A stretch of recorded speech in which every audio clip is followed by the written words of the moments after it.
before, and I'll say it again. If you are selling on a single marketplace, you have established your supply chain, you have found a good product, you know your margins, you understand the category in the niche. And like I said, you're only selling on one marketplace, you are leaving money on the table. Hi, everyone. My name is Hiba Weber. I am the COO of Seller Mobile, and I have got a very special guest with me here today, Kevin Sanderson. Kevin has made quite a name for himself in the e-commerce space. You may have seen him or heard him on different podcasts and videos, and he has been particularly well known for helping sellers expand to additional marketplaces. Kevin, thank you so much for being here. We're so happy to have you. So at Seller Mobile, we have thousands of users who are using our software, and we like to think of ourselves as more than just a software provider.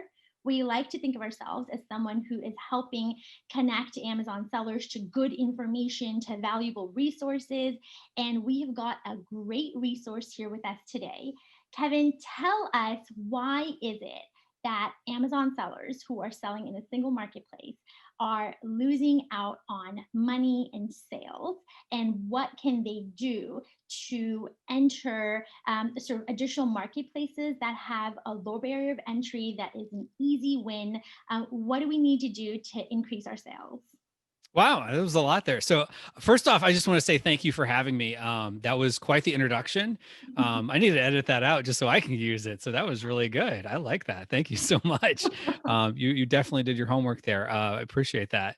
And yeah, I want to commend you for what all you're doing here on this channel to help provide sellers with information, because really what it is, it's a as they say, the rising tide lifts all boats. And so, living not too far from the coast here in Florida, I see literally, boats up and down. And so as the tide rises, all the ships rise. And so, for those of us in the seller community, I think we can all learn from one another quite a bit. And so I want to commend you for what you're doing here on this channel, what everyone folks at Seller Mobile are doing as well. So, but to answer your question about, why is it worthwhile? So, I think you hit the nail on the head with a few points there. Of you've already found a product.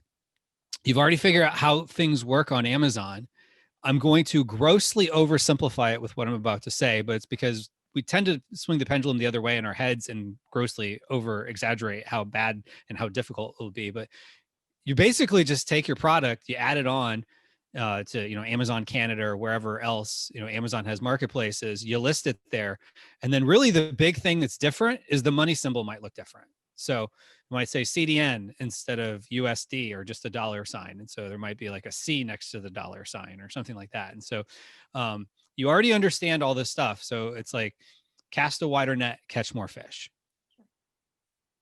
So, one of the things is, what would you say? What would you say is, where do you need to be as a seller, in terms of like, what should your revenue be? What should your margins be? What are some things you need to look at before you think about expanding? Like, Great question. And that's a big debate. And I think, pre-COVID, I think there was more people in the camp of just go all in on Amazon, figure out Amazon.com in the US, because that's all you got to figure out. So you don't waste any time or effort. But then, what do we learn happens? You have all your eggs in one basket, and things start happening. Maybe Amazon takes down a listing, or all of a sudden, hey, you can't ship an inventory. So now all of a sudden you're like, what's going on? So just to throw it out there, Amazon.com is still the number one. Going into other marketplaces combined might be a good chunk in addition to your revenue, but compared it to, like, if you try to figure out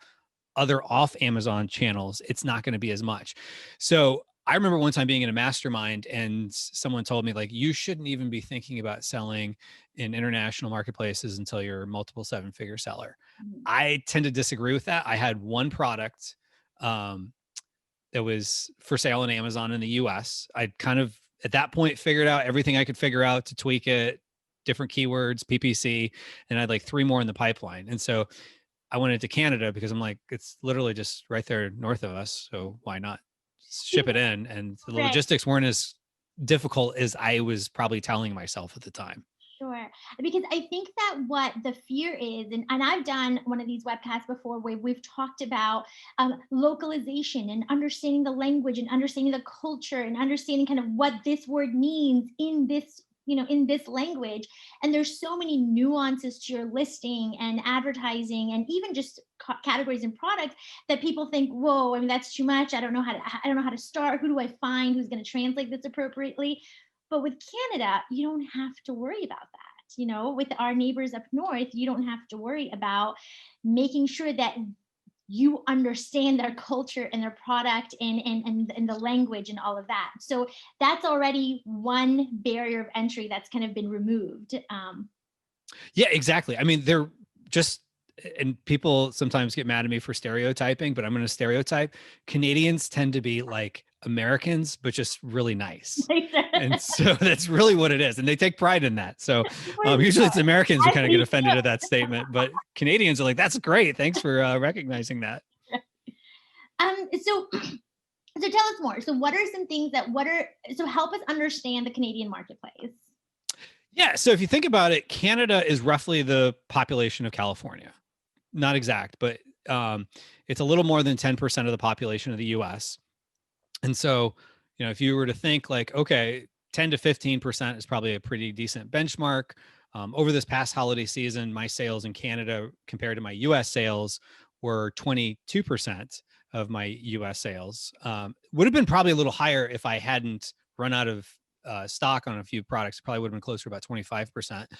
And that's not uncommon for folks. And I even have an example in a presentation I gave someone who, over the course of an entire year, this was even pre-COVID, he had done 35% of his US sales he saw in Canada. Now, we can't guarantee what anyone's sales will look like, but if you don't launch there, I can guarantee what your sales will look like. Sure. It'll be zero. Sure. So what else? What else do people need to know? Okay, so they understand the population. What are some other things that you need to do to get set up?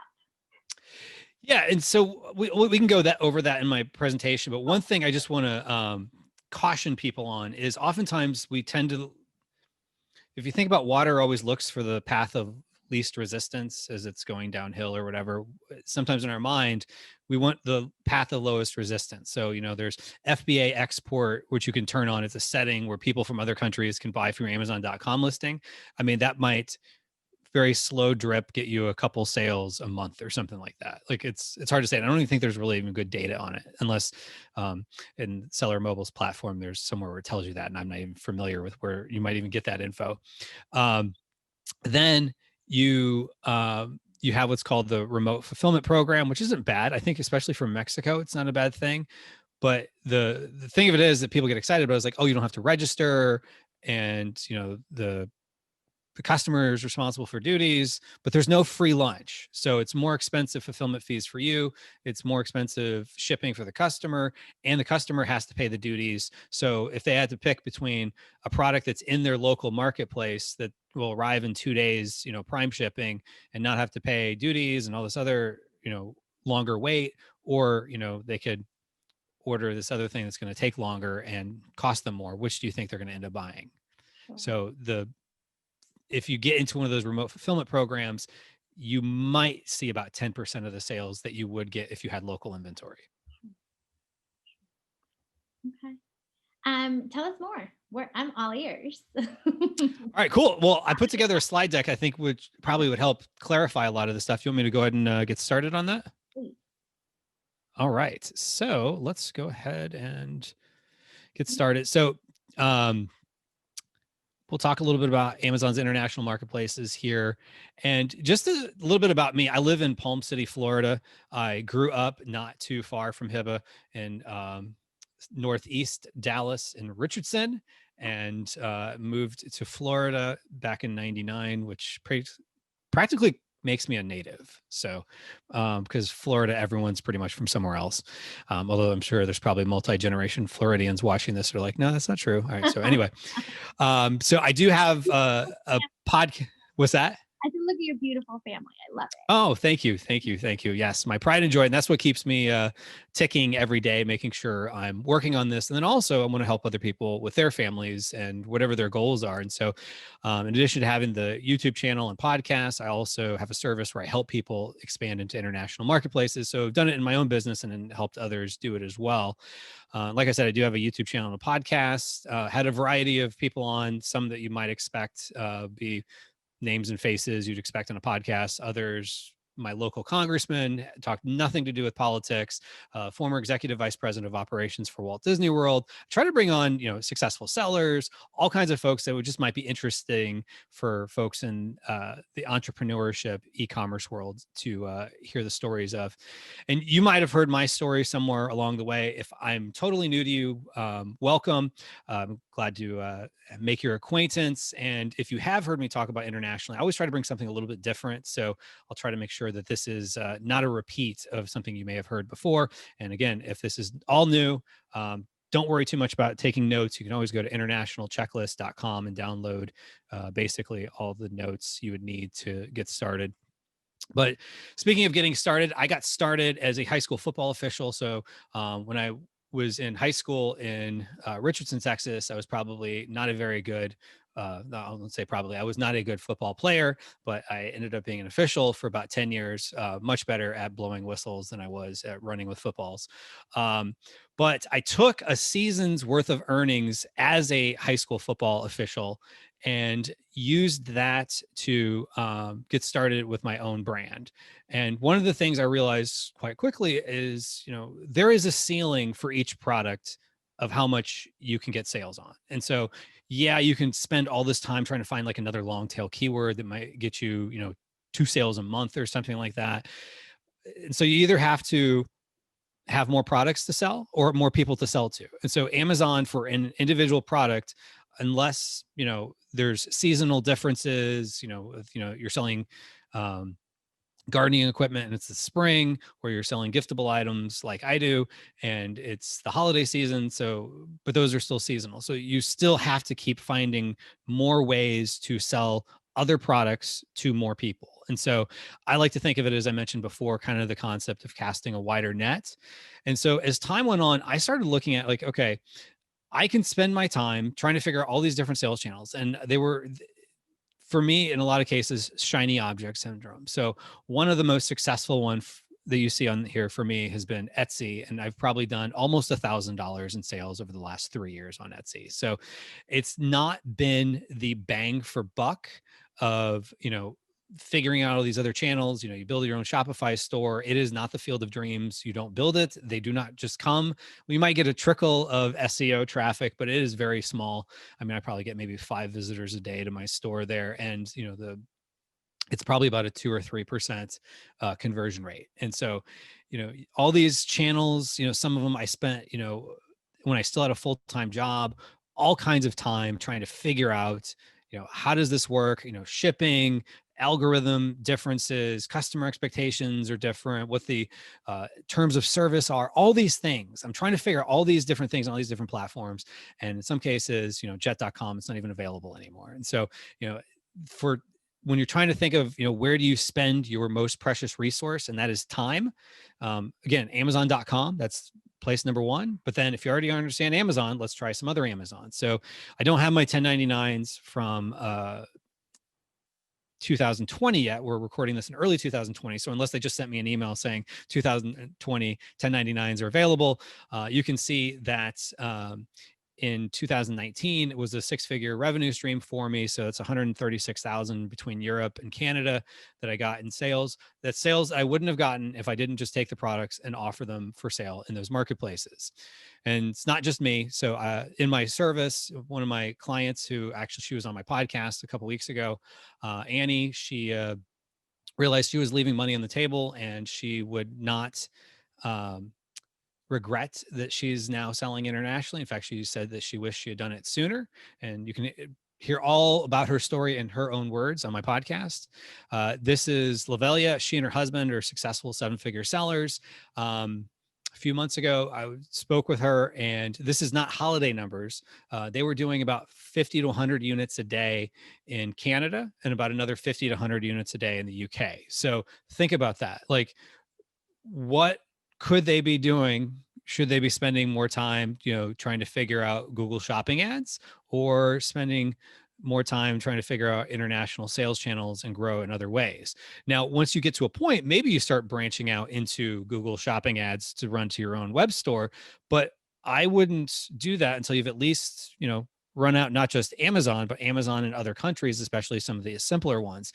And this is James here, who, as I mentioned before, he's at about 35%, 34.77. I don't want anyone to accuse me of exaggerating, but that's healthy numbers on top of his US sales. So for every $100 in sales he's bringing in the US, he's making another $35, 34.77, I should say, in sales in Canada. So that's not insignificant at all. And so sometimes when people, think like, is it worth my time to try to figure out? I would challenge folks to think, yes, it is definitely worth your time to figure out these international sales channels.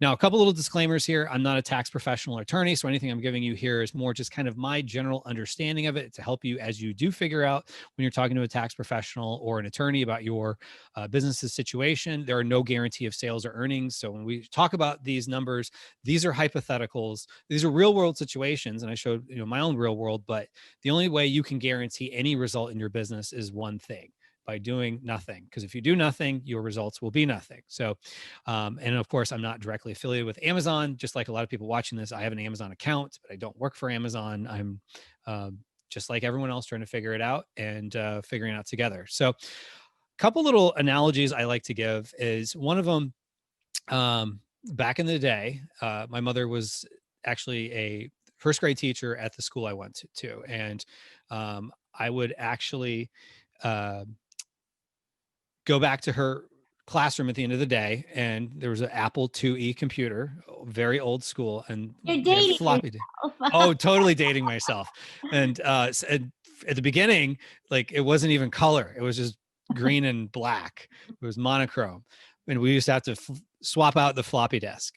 Now, not to get too much into the history of computers here, really what I'm getting at is the fact that I used to think of entrepreneurship kind of like that, where you're going from point A to point B. So in this case, point A was Kansas or something, and you're trying to get to Oregon without dying of cholera or running out of buffalo meat. And so whatever it is, it's like, it's kind of the same thing. You got challenges along the way, and you're trying not to run out of money and resources along the way. And that's kind of what I thought entrepreneurship was. What I came to learn is it's more like these games like SimCity, Minecraft, which my kids are now addicted to, where you're constantly just adding things on and you're building. And oftentimes there's this compounding effect in these games, whereas the more you add on, the more resources the game gives you over time, because you've added on little things and more infrastructure into your game. And I would really argue that international is, in a real world sense, a way to add on to your business's empire. And so, there is a process of launching into new marketplaces, which we'll touch on here in a moment. You know, as I said before, don't worry too much about taking notes. You can always go to internationalchecklist.com and you can download a resource where I'll go over all this. But I do recommend a certain path to get to international domination on Amazon. So first off, you want to start in the US. I mean, I'm not going to say start another marketplace, even though oftentimes people look to me as the international guy, or at least the guy who talks about selling internationally. But then once you've kind of figured out the US, I would say relatively early on, go into Canada. It's relatively simple to figure out. Then you can go into the UK. It used to be you could use the UK as a base of operations. As we record this, the dust has not settled on what Europe looks like post January 1st, when the trade arrangements from the EU ran out. They made some last minute trade arrangements. Amazon's still trying to figure out in their own marketplace, like, how everything looks. I'm sure Seller Mobile is still figuring out what that display looks like and whatnot. But there's more to come there. But I would say from there, then go into Germany. Then you can use Germany to sell into the other marketplaces. In addition to these kind of core marketplaces, they've recently added the Netherlands. Sweden's coming on board soon. Poland, Czech Republic are rumored to be coming soon. And Poland's, got a decent population.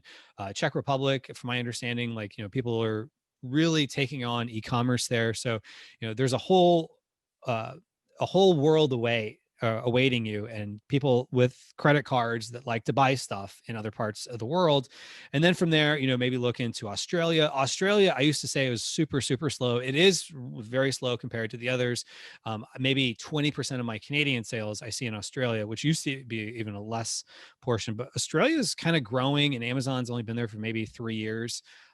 So there's a lot of opportunity there. I would say it's not a bad idea to just go there, stake your flag, and there's not even really much you have to do to register to get started. And then from there, maybe look into Japan. Japan has not been a particularly great country for me, but maybe it is for you. When we talked about, on one side of the spectrum, things are relatively simple. In Canada, everything's English common law. So the way their laws work are simple. Most of the customers there are speaking English, whereas Japan, like the letter system is completely different. There's actually 3 letter systems. It's very different, and you kind of have to touch on all those. I actually had a gentleman on my podcast talking about Japan, and for some people it's a great opportunity. For me, it necessarily wasn't. And also too, a lot of the tools, if you're trying to figure out potential demand, don't work the same way in Japan like they do in North America and Europe. So food for thought there. And then maybe look into Mexico. I'm actually just now starting to dive into Mexico using remote fulfillment. Mexico is a little more complicated with getting started. You have to pretty much set up a company there.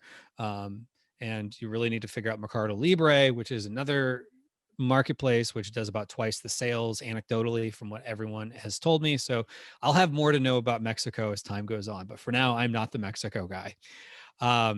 So then you might be wondering why Canada. So, that there, not to get into any bit of politics, but that is a political figure. So the gentleman there shaking the Amazon associate's hand is Justin Trudeau, the prime minister. So if the head of Canada is, touring Amazon's fulfillment centers, it must be pretty important to the Canadian economy. And so that must mean that people are buying lots of stuff, and he knows that it's politically expedient to show up there and say hello to folks. So a few reasons why I suggest starting to sell in Canada. As I mentioned before, it is English speaking as a marketplace, very similar culture to the US. I don't have an exact statistic, but I've heard relatively credible sources estimate anywhere between 75 and 90% of the population of Canada lives within 100 miles of the US border. So think about that. Like when I say they're similar to Americans, it's because in some cases they're closer to other Americans than people in maybe 100 miles of the border from the US are from, let's say, Florida or Texas, because they're pretty close by. So they are a neighbor to the north. No disrespect to Canada, it is a sovereign nation. I want to make sure to reiterate that it is not the US's little brother, but their culture is very similar just because of proximity, and the fact that it's a former English country. So like it used to be part of England, just like the US did. And the inventory logistics, I would say, are pretty simple. I mean, you could just take small amounts of what you have in the US, ship it on up north to get started. The sales tax is similar to the US compared to VAT, because that in Europe is a whole other mess that we can talk about. But at least in Canada, it gets added onto the selling price. You don't have to factor it into your margins. And this next point might sound kind of silly to folks, but they do have sponsored ads. A lot of times when Amazon goes into other marketplaces, they start with kind of a minimum viable marketplace. That's not a real term. I just made that up. But it's pretty much when they go into another marketplace, they start kind of bare bones and then they add stuff on as time goes on. And so sponsored ads in a lot of these newer marketplaces, like if you're getting emails like I am about, hey, come to the UAE, like almost daily, I'm almost positive they don't have sponsored ads there. So sponsored ads is what gives you control on at least, getting people to see your listing in the beginning, at least in a very, white hat way. Now, comparison, like I said, it's about 10% of the population. They do have a dollar there. It is not the same as our dollar. Lately, their dollar, when you bring it back, it's been in our favor in how we're bringing it back, because just the conversion rates are becoming more favorable as you're repatriating it into the US. They do have the sales tax, and as I mentioned, it's added on top of the selling price. But what it also acts like that is you have credits. So there's fees and things you're going to have to pay, like at the border. You're going to have GST added on top of your fulfillment fees. And if you're registered and you have Amazon collecting on your behalf, when you go to pay the Canadian government, you're going to subtract that from what you owe. And so in essence, your customer is going to be paying you back for some of those charges. So it's one of the nice things about the way it works there. And then from Canada, once you kind of figured it out, you can kind of rinse and repeat from there. So um, next, what you want to do before you get started, let's just say, okay, I want to figure out Canada. You want to at least look and see, will your product sell in that marketplace? And so one of the things I like to keep in mind is we all kind of develop this rationale as we're looking at potential products. Is it going to sell? Whatever the case is, whether, whatever your favorite tool is for, demand, keep this in mind. If your product sells in the US and similar products sell in an international marketplace, you're just looking to see, is there any demand? It's at least worth trying with a small batch of inventory because, maybe you're selling, and I've used this example before, let's say a sash that says happy 21st birthday. In Canada, that's not going to make any sense because nobody celebrates 21st birthdays any more than they celebrate 23rd birthdays because 19 is the legal drinking age there. At least it was once upon a time. So bottom line is if your product isn't culturally relevant for a reason like that, then it's most likely not going to sell. But I can tell you in most cases, it's at least worth trying out. And so if you see there's any sales, give it a shot. Then what you got to do is you got to register your business. So with Canada, you're going to fill out form RC1. It's kind of a long, convoluted form, but it's the form you got to fill out. And yes, you actually are going to fax it to them. If you decide you want to brave and you want to get started in the UK, typically you want to have a VAT agent. Like I use a company called Avask to help me, but they're going to register you with HM Revenue and Customs, and HM is Her Majesty. So it's kind of like that very kind of regal sound. That you realize you're in a country that has a king, queen, type dynamic. Then you're going to add your listings into the other marketplaces, and you can do that either individually or using a flat file. And you will need to make sure that you price it appropriately for that marketplace. Now, there are things in like Build International Listings. I don't like that tool personally, where you can set up where like it'll price based off of your US listing and then just converts the pricing based on the conversion rate. I don't like that because, like, for example, right now, as you're repatriating Canadian dollars, for example, it's in your favor to keep the pricing high relative to what they'll pay. And I've come to learn people in Canada will pay a premium within reason. They'll pay a little bit more even relative to what the conversion rate is. And some of it is just Canada is an expensive place to live. So this is a screenshot of an article I found on Business Insider from about a year ago or so, where basically they were saying in their methodology, you can find all kinds of different ways to come up with this, but at least for most expensive cities in the world, Vancouver, British Columbia was number 2 after Hong Kong, as in most expensive cities.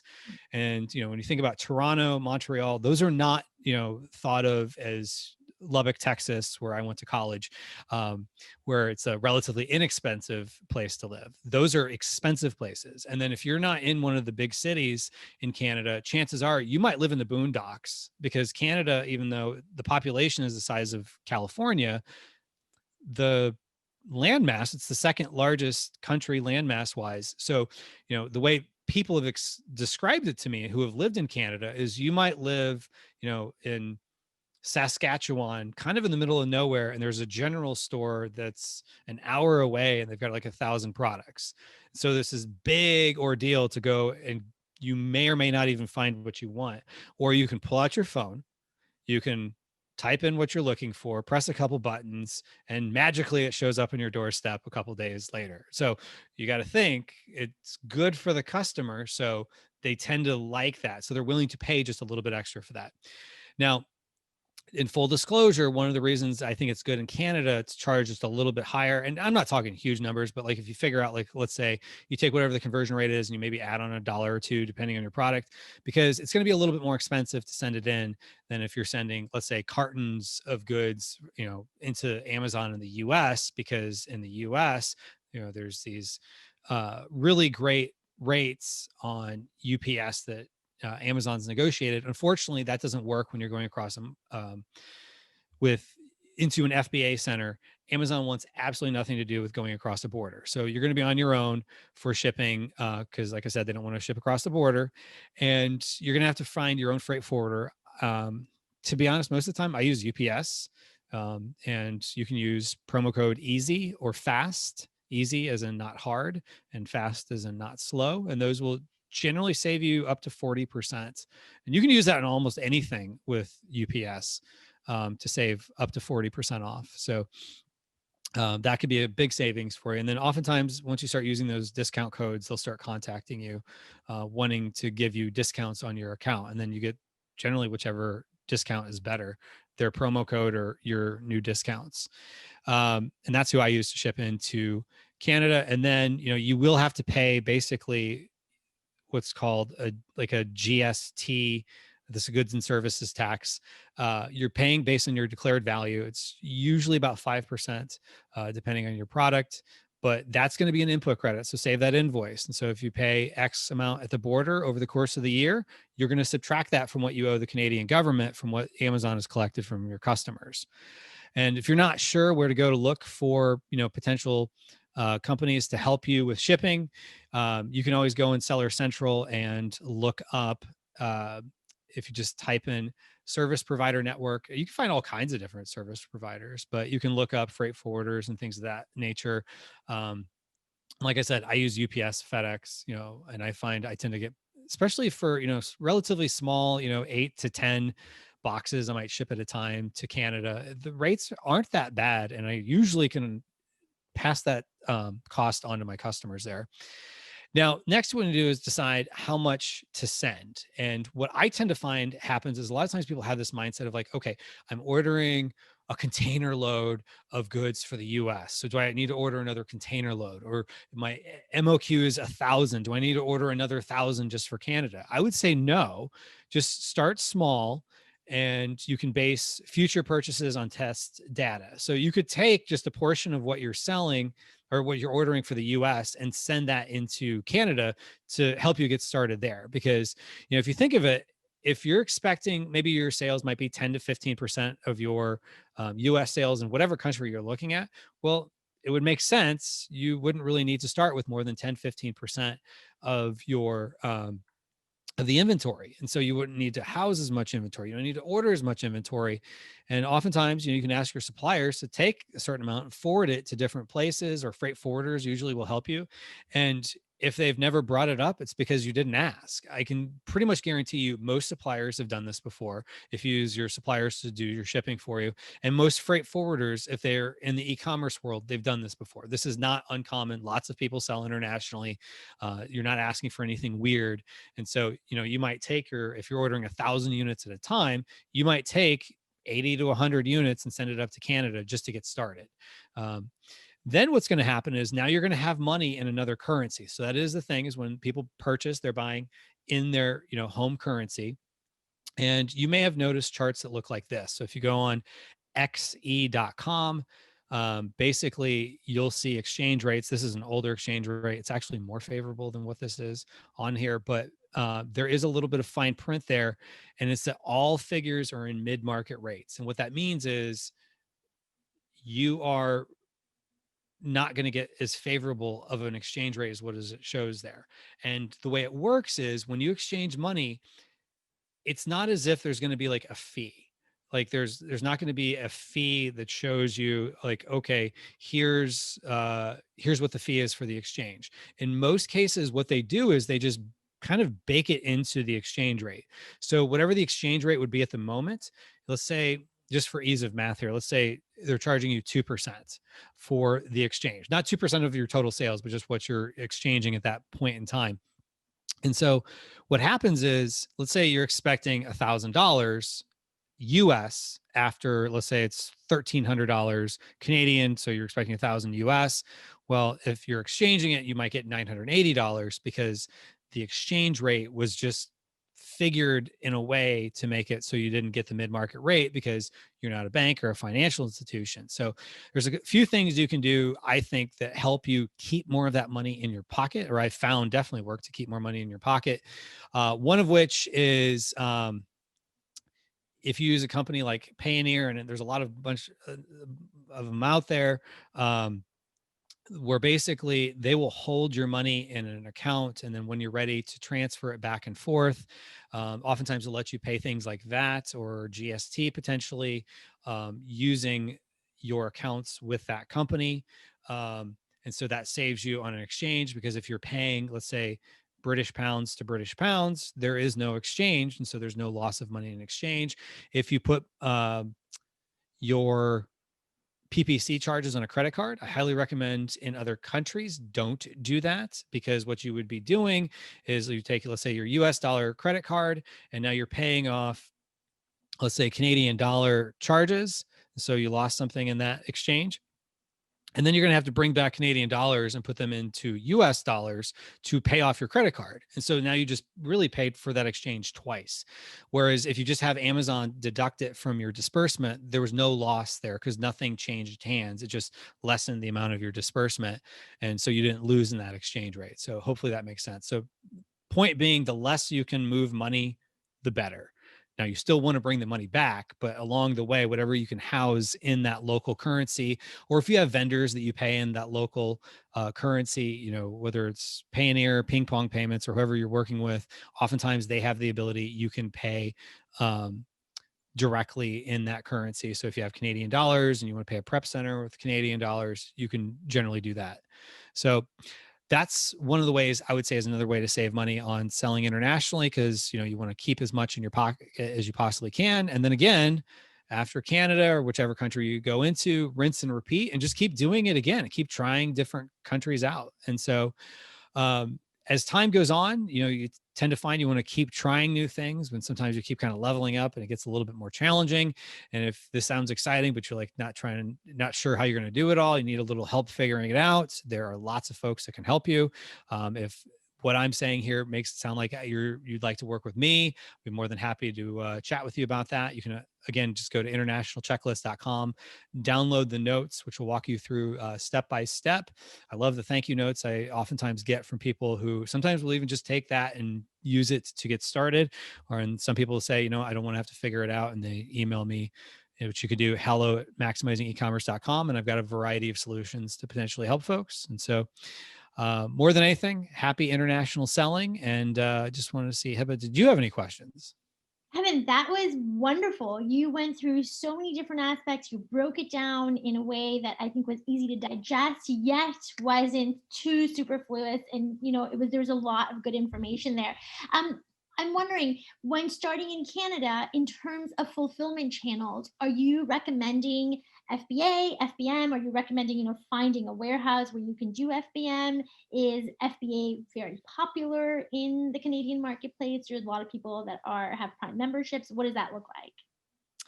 Yeah, great question. So just as a lot of the culture in Canada is similar to the US, there's a lot of people in the US that have Prime memberships, as you mentioned. There's a lot of people in Canada that have Prime memberships. And so Canada is, unlike Australia, which is still kind of an evolving marketplace, Canada is very established. And so people there are very used to using Amazon. So I would say, as much as you can use their warehouses. Now, if you're selling large items that don't make sense to do in their warehouses, then I would say, if it's a product that's going to move in a decent amount over the course of months, I would say do FBA as much as you possibly can. And then, I had a client one time who had like 10,000 SKUs. Now, it didn't make sense for him to send all 10,000 SKUs into Canada. So basically, the ones he thought would sell the most, he got started with those. And so basically, the strategy is start with core SKUs, and then he used remote. Well, yeah, he's using remote fulfillment for some of the other SKUs, and then as he's learning which ones sell there, then he can add those particular SKUs in Canada as time goes on, as FBA, local FBA inventory. So, but I would say, when in doubt, as long as you're not, in the bracket, if you have 10,000 SKUs, if you have 30 SKUs, try at least 10 of them out to get started with FBA. That's a great strategy. Well, Kevin, thank you so much. I'm going to link all of this information in the bio below, and we'd love to have you on to go more in depth on, in different sort of marketplaces and different strategies. It's very clear that you've got, a great strategy in your head, and I do encourage people to contact you and use you as a resource, even if it's just, questions that they can answer, or Mhm. let you do it for them. So thanks so much for coming on, Kevin. I really appreciate it. Thanks. It was a lot of fun.